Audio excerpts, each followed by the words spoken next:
Welcome back to Grassroots Media. Welcome back to this week's edition of the Greene County Express Terry Hoese Show, where we cover everything on the court with the South Greene Rebels basketball team. As always, I'm joined here with head coach Terry Hoese. Coach, how are we doing this afternoon? Good, Tyler. How are you? I'm doing great. Coming off of 2 wins, beat Granger, got back into district competition, beat West Greene last night. We'll jump right into it. Take me through those 2 wins, Friday night against Granger and Tuesday night against West Greene. Wins are wins. We played Granger a couple weeks ago down there, and they played us really tight. And knew coming in Friday night we'd have to play well. And started off first couple quarters we weren't very good, and it was a tight game going into half. I think we were up maybe 5 going into half or 7. And then come out in the second half and played much better in the second half and wound up blowing that game out. But that doesn't normally happen against Granger. So second half, Friday night against them, I was very pleased. Felt like we played well. Come out last night against West Greene, and same thing. We gave up 20 points in the first quarter. Didn't play very well defensively for sure. I think we wound up with 11, so obviously didn't play very well offensively. West Greene had some stuff to do with that. Coach Tolliver had them ready to go, and they made some shots, and we didn't. And you look up, and we're down 20-11 at the end of the first quarter. But from that point on, we kind of turned things around. I think we outscored them something like 62 or 63, something like that, to 30-something the rest of the way. So we've got to find a way to get started a little earlier, but outcomes are wins. And it's like I just said, told the boys at the end of the day, the sun come up this morning and we got out with a win. So when it's all said and done, I'll take them. Hey, sometimes wins are ugly, but at the end of the day, you can never be mad about a win. Can't be mad about a win. As long as you see a green W on paper, that's all that matters. And conference games, it's not just a conference game; it's a cross-county game with West Greene. And on the road, both teams wants to win, and it's a conference win. So anytime you can get a conference win right now, in the middle of the gauntlet, what I would say, I'll take them. It is a gauntlet now. We've spoke about it before with Hampton coming in now. Yep. Things get a little tougher now. Absolutely. You get those 2 extra games on the schedule. You get the defending 1A state champs in here. It gets a lot harder. It's more important to win those games on the road. It's more important to win that one on the road because of what happened there last year too. Absolutely. It was kind of a cool night within the district last night because last year I think 2 of the bigger upsets was West Greene beating you all at West Greene and then Johnson County beating Chucky Doak at Chucky Doak last night. Both of those teams played last night. Same exact venues, and the teams that everybody expected to win last night avenged their losses last year and got the wins. Chucky Doak beat Johnson County last night. You beat West Greene. How important was that for you all to go in there and avenge that win or loss? We knew it's a tough place for us to go play. I mean, that was the only conference loss we had last year. I beat Chucky Doak 3 times last year, and Johnson County 3 times last year. And you go down West Greene, and they knock us off. It's the only conference loss we had last year. So it's a tough place for us to go play. I don't know why. It's the same gym we have, but it seems like we never go down there and play really well. So to go in last night and get a win, very happy. And atmosphere's good. The place was packed, and kind of like it. It's kind of like playing at home. We just don't play quite as well.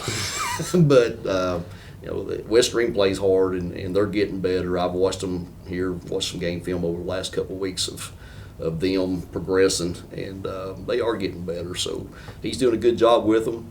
The addition of the Winstead kid has been big for them. He's a big addition to their team. So you never know. We got about 5 weeks left of this season. They may make some noise here before it's all said and done. Seems like recently out of these last 2 games, you've been a second half team. Yep. What have the halftime speeches been like in the locker room that has fired your team up to be a second half team?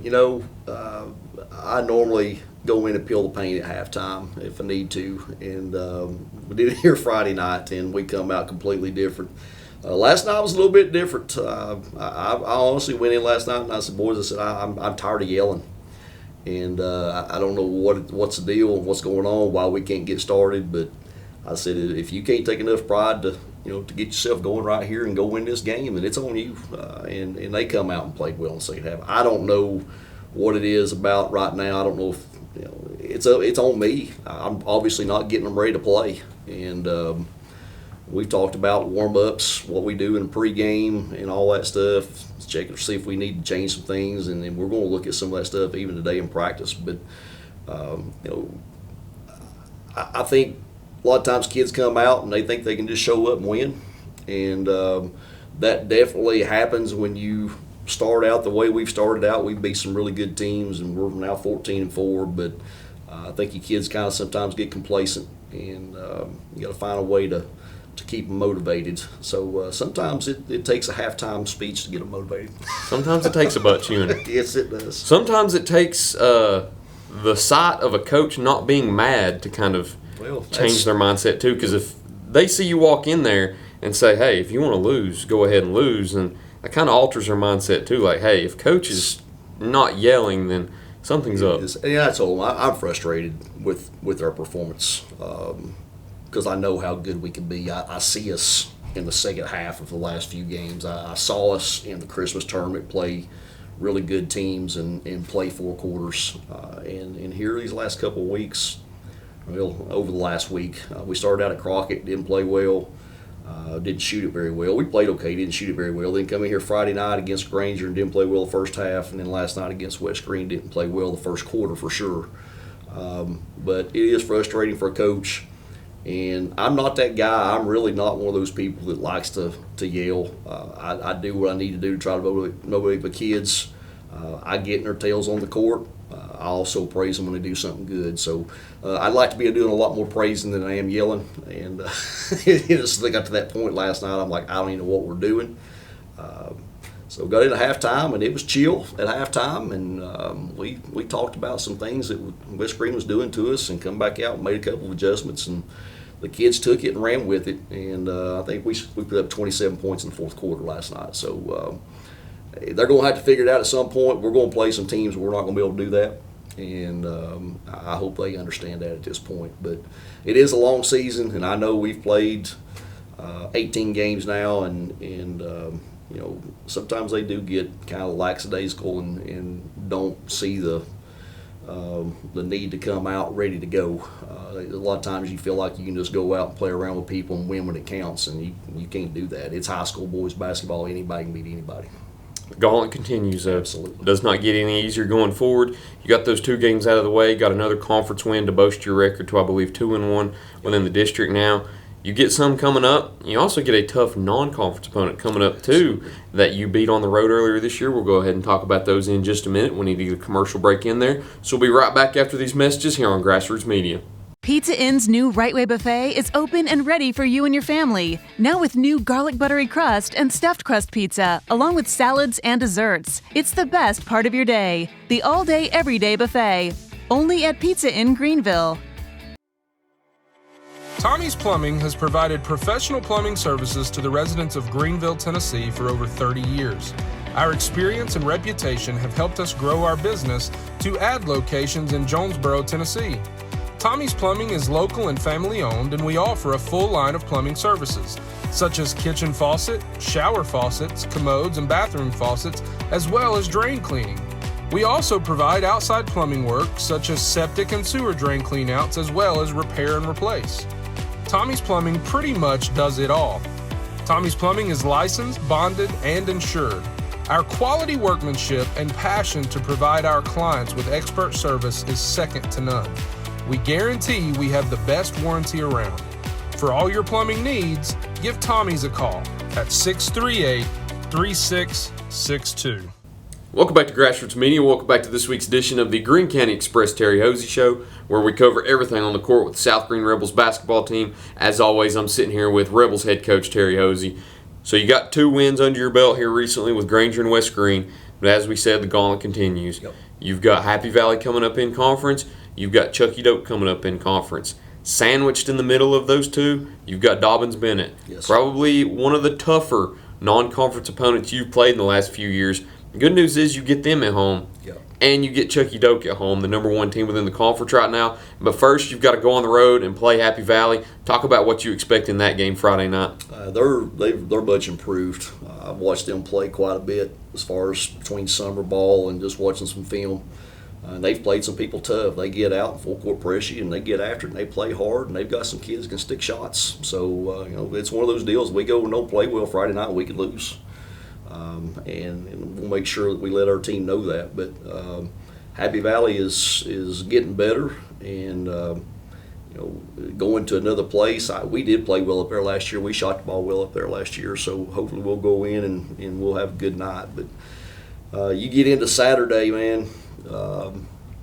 Nobody gave us really a shot to go up there and beat them early in the year, and it's good to have them at home. But this place is going to be crazy on Saturday, especially on a Saturday. Yeah, I expect it to be packed, and I hope our people come out, and I hope we come play well. If we don't play well, I know what could happen. You take a team like Dobbins Bennett, they could run you out of the gym. And they've not had the season I think that they normally have. They've lost some games, so they are quite a bit down from what they obviously were a year or so ago. But even with that said, they'll come in ready to play. Coach Porter does a good job with them, and they'll be ready to go. So we'll have to play well Saturday. I think you can expect Tuesday night to be just as packed also. Get Tuesday night in here, and there's a lot of pressure on the kids come Tuesday night.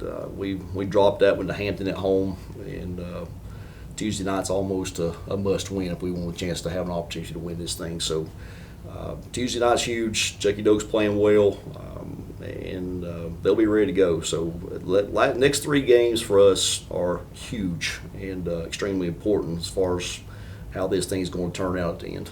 And I think we talked about it a little bit off camera, but following those 3 games, you've got 2 more with Johnson County and Hampton, where you have to go to Johnson County, and you have to go. Is it to Hampton? To Hampton. Yeah. 2 of the tougher games that'll be on your schedule too, following those.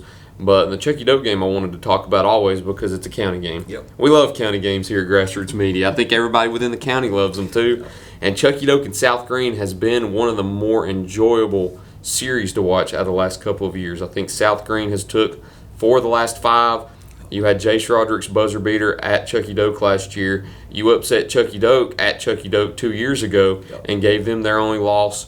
You had the exciting district championship game that Chucky Doak ended up taking from you guys a few weeks later in that year. Talk about that series against Chucky Doak and what it means to South Greene and your basketball program. It is cross county, and we take some pride in playing each other. Both schools do, and Chucky Doak's good right now. The Dairy kids playing really well, and